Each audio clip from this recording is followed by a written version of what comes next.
You ready? ভাবুন তো, মাত্র কয়েক বছর আগেও একজন কিশোর অভিনেতাকে খুব কম মানুষ চিনত, কিন্তু আজ তিনি বিশ্বের কোটি কোটি মানুষের প্রিয় সুপারহিরো। তিনি আর কেউ নন, থমাস স্ট্যানলি হল্যান্ড। ছোট্ট নৃত্যশিল্পী থেকে বিশ্বের সবচেয়ে জনপ্রিয় স্পাইডারম্যান, যাকে আমরা টম হল্যান্ড নামেও চিনি। জন্মগ্রহণ করেন 1996 সালের 1 জুন ইংল্যান্ডের লন্ডনের কিংস্টনে। তার বাবা ডমিনিক হল্যান্ড একজন বিখ্যাত কৌতুক অভিনেতা ও লেখক, আর মা নিকোলা হল্যান্ড একজন পেশাদার ফটোগ্রাফার। ছোটবেলা থেকেই টম ছিলেন অত্যন্ত প্রাণবন্ত এবং নাচের প্রতি তার ছিল অসাধারণ আগ্রহ। শৈশবে তিনি হিপ হপ নাচ শিখতেন। এক নৃত্য প্রতিযোগিতায় তার অসাধারণ পারফরম্যান্স দেখে একজন কাস্টিং ডিরেক্টরের নজরে আসেন।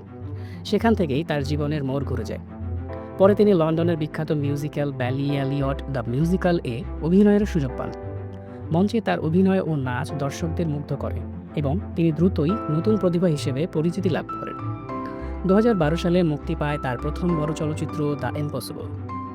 বাস্তব ঘটনার ওপর নির্মিত এই সিনেমায় তিনি এক কিশোরের চরিত্রে অভিনয় করেন। এই সিনেমায় তার অভিনয় এতটাই প্রশংসিত হয় যে সমালোচকেরা তাকে হলিউডের ভবিষ্যৎ তারকা হিসেবে আখ্যায়িত করেছেন।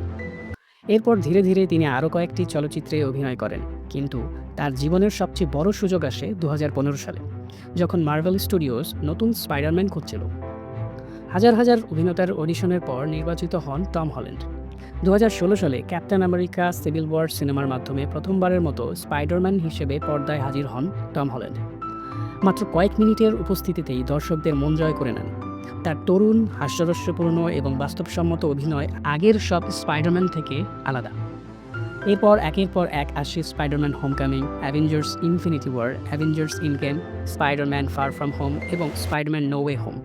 বিশেষ করে নো ওয়ে হোম সিনেমায় 3 প্রজন্মের স্পাইডারম্যানকে একসঙ্গে দেখানো হয়, যা বিশ্বজুড়ে বিশাল সাফল্য অর্জন করে। শুধু সুপারহিরো নয়, টম নিজেকে একজন বহুমুখী অভিনেতা হিসেবেও প্রমাণ করেছেন। চারি, আনচার্টেড অ্যান্ড অন্যান্য চরিত্রে তিনি সম্পূর্ণ ভিন্ন ধরনের চরিত্রে অভিনয় করে প্রশংসা কুড়িয়েছেন।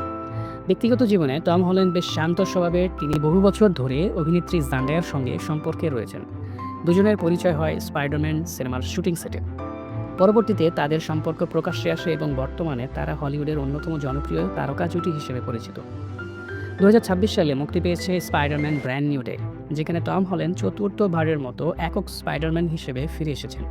সিনেমাটি পরিচালনা করেছেন ডাস্টিন ড্যানিয়েল ক্রেটন। মাত্র কয়েকদিনের মধ্যেই ছবিটি বিশ্বব্যাপী $1 বিলিয়ন বেশি আয় করে এবং 2026 সালের সবচেয়ে বড় বক্স অফিসের সাফল্যের একটি হয়ে ওঠে।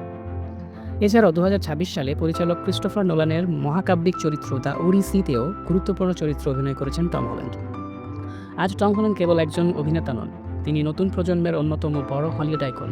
একজন নৃত্যশিল্পী হিসেবে যাত্রা শুরু করে তিনি প্রমাণ করেছেন যে কঠোর পরিশ্রম, আত্মবিশ্বাস এবং প্রতিভা থাকলেও অসম্ভবকেও সম্ভব করা যায়। হয়তো ভবিষ্যতে আমরা তাকে আরও নতুন চরিত্রে দেখব, কিন্তু একটি বিষয় নিশ্চিত যে বিশ্বের কোটি কোটি দর্শকদের কাছে টম হল্যান্ড সবসময় সেই বন্ধুসুলভ, সাহসী এবং হৃদয় জয় করা স্পাইডারম্যান হয়ে থাকবে।